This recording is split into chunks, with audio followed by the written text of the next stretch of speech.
किसी चालक से विद्युत धारा प्रवाह की सहजता को उस चालक का विद्युत चालकत्व कहते हैं। यहाँ पर एक शब्द आपको दिखाई दे रहा है सहजता। सहजता मीन्स होता है सरलता या आसानी से। चालकत्व को कैपिटल जी या कैपिटल सी से प्रदर्शित करते हैं। यदि चालकत्व के लिए हम एक समीकरण लिखें तो हम लिखेंगे G बराबर 1/R। इस समीकरण में G प्रदर्शित करता है चालकत्व को और R यहाँ पर लिखा गया है प्रतिरोध के लिए। अब हम थोड़ा सा समझते हैं कि ये समीकरण कैसे लिखा गया है। तो क्लास 10th में हमने पढ़ा था कि प्रतिरोध विद्युत धारा प्रवाह को रोकता है, यानी कि जब प्रतिरोध अधिक होगा तो विद्युत धारा प्रवाह में बहुत कठिनाई होगी, या फिर इसका उल्टा भी आप कह सकते हैं कि जब प्रतिरोध कम होगा तो विद्युत धारा के प्रवाह में बहुत ही सहजता या आसानी होगी। यानी कि प्रतिरोध जितना ही कम होगा विद्युत धारा का प्रवाह उतनी ही आसानी से होगा। और अभी हमने पढ़ा कि विद्युत धारा प्रवाह की सहजता को चालकत्व कहते हैं, और इस परिभाषा के आधार पर हम लिख सकते हैं चालकत्व बराबर 1/प्रतिरोध। उम्मीद है आपको समझ में आया होगा कि ये समीकरण कैसे लिखा गया है। अब यदि इस समीकरण के आधार पर हम चाहें तो चालकत्व की एक वैज्ञानिक और बेहतर परिभाषा लिख सकते हैं। इस समीकरण के आधार पर हम चालकत्व को परिभाषित करें तो हम लिखेंगे विद्युत प्रतिरोध के व्युत्क्रम को विद्युत चालकत्व कहते हैं। विद्युत प्रतिरोध के व्युत्क्रम को विद्युत चालकत्व कहते हैं। उम्मीद है आपको चालकत्व के बारे में समझ में आया होगा, चालकत्व की परिभाषा समझ में आई होगी।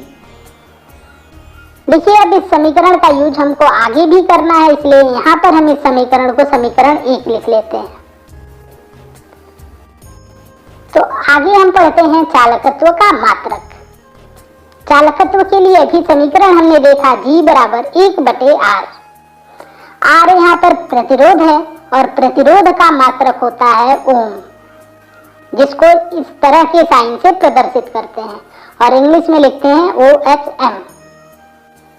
यानी कि यदि हम चालकत्व का मात्रक लिखें तो हम लिखेंगे चालकत्व बराबर 1/ओम, या फिर हम ओम को ऊपर ले जाएं तो हम लिखेंगे ओम इनवर्स। तो चालकत्व का मात्रक होता है ओम इनवर्स। ओम इनवर्स को हम महो भी कहते हैं, जिसकी स्पेलिंग होती है MHO, यानी ओम का उल्टा होता है महो। इसका एक और भी मात्रक आपको याद रखना है कि इसको हम सीमेंस में व्यक्त कर सकते हैं। सीमेंस को कैपिटल S से प्रदर्शित करते हैं और सीमेंस ही चालकत्व का SI मात्रक है और इसी का उपयोग हम लोग ज्यादा करते हैं। तो सीधा सीधा आप ध्यान रखें, चालकत्व का मात्रक सीमेंस होता है या फिर ओम इनवर्स या महो भी होता है। तो चलिए अब आगे हम चालकत्व के सूत्र को थोड़ा मॉडिफाई करते हैं ताकि हम उसको न्यूमेरिकल प्रॉब्लम में आसानी से यूज कर पाए। तो क्लास 10th में हमने एक सूत्र पढ़ा था कि R प्रोपोर्शनल L/A। इस सूत्र में या इस समीकरण में R प्रतिरोध है, L यहाँ पर चालक की लंबाई होती है, जैसा कि आपने क्लास 10th में पढ़ा था। लेकिन यहाँ पर चालक की लंबाई हम नहीं रखेंगे, क्योंकि चालक की लंबाई हम तब रखते थे जब हम एक धातु का टुकड़ा या एक तार लेते थे, धातु की तार लेते थे। यहाँ पर हमको विद्युत अपघटनी विलयन रखना है, तो विलयन की तो कोई लंबाई होगी नहीं। तो यहाँ पर हम क्या रखेंगे, तो जब विद्युत अपघटनी विलयन में विद्युत धारा प्रवाहित करना हो तो हमको सेल बनाना पड़ता है। ये मैंने आपको पिछली वीडियो में बताया था। तो यहाँ पे जो सेल तैयार करेंगे उसमें 2 इलेक्ट्रोड लगाएंगे और इन दोनों इलेक्ट्रोडों के मध्य की दूरी को हम यहाँ पर L लिखेंगे। यानी कि पहले हमने पढ़ा था कि चालक की लंबाई होती है L, लेकिन विद्युत अपघटनी विलयन के केस में L होगा सेल के दोनों इलेक्ट्रोडों के मध्य की दूरी। और A के बारे में हमने पढ़ा था चालक के अनुप्रस्थ काट का क्षेत्रफल, जो कि हम जब तार लेते थे या धातु का कोई टुकड़ा लेते थे। लेकिन जब हम विद्युत अपघटनी विलयन की बात करेंगे तो वहां पे सेल बनाएंगे और सेल में जो इलेक्ट्रोड का क्षेत्रफल होगा वही यहाँ पर A होगा। यानी कि इस सूत्र में R जो है प्रतिरोध है, L यहाँ पर है सेल के दोनों इलेक्ट्रोडों के मध्य की दूरी और A यहाँ पर है इलेक्ट्रोड का क्षेत्रफल। बात को थोड़ा सा हम इमेज से समझ लेते हैं एक बार। तो देखिए यहाँ पर हमने एक वैद्युत अपघट्य विलयन लिया है जिसमें हमने विद्युत धारा का प्रवाह किया है, जिसके लिए हमने इस पूरे सेल का निर्माण किया है। ये है इस सेल के दोनों इलेक्ट्रोड और ये इन दोनों की बीच की दूरी है जिसको हम लिखे हैं यहाँ पर L और इलेक्ट्रोड का क्षेत्रफल प्रदर्शित करेगा यहाँ पर E को। तो उम्मीद है आपको समझ में आया होगा कि जब धातु का तार लेते थे या टुकड़ा लेते थे वहां पर L और E क्या होता था, और जब आप वैद्युत अपघट्य विलयन लेंगे तो L और E क्या होगा। अब यदि इस प्रोपोर्शनल साइन को हम हटाना चाहें, यहाँ पर इक्वल साइन लगाना चाहें, तो एक नियतांक की जरूरत होगी और यहाँ पर हम नियतांक यूज करेंगे रो। देखिए ये साइन बना है, इसको कहते हैं रो। तो हम लिखेंगे R बराबर रो L अपान A।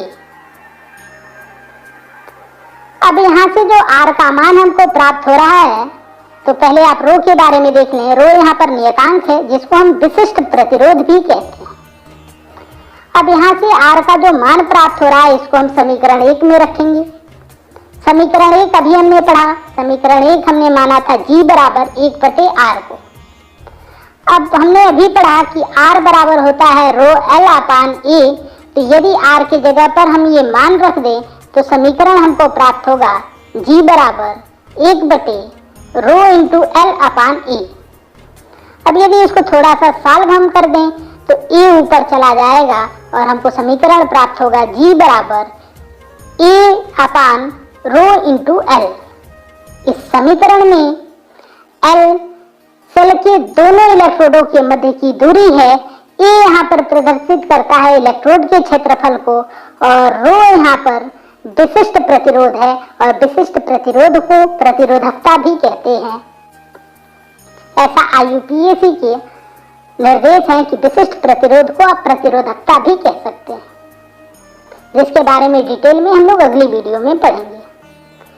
तो दोस्तों ये थी आज की वीडियो। उम्मीद है आज की वीडियो आपको पसंद आए।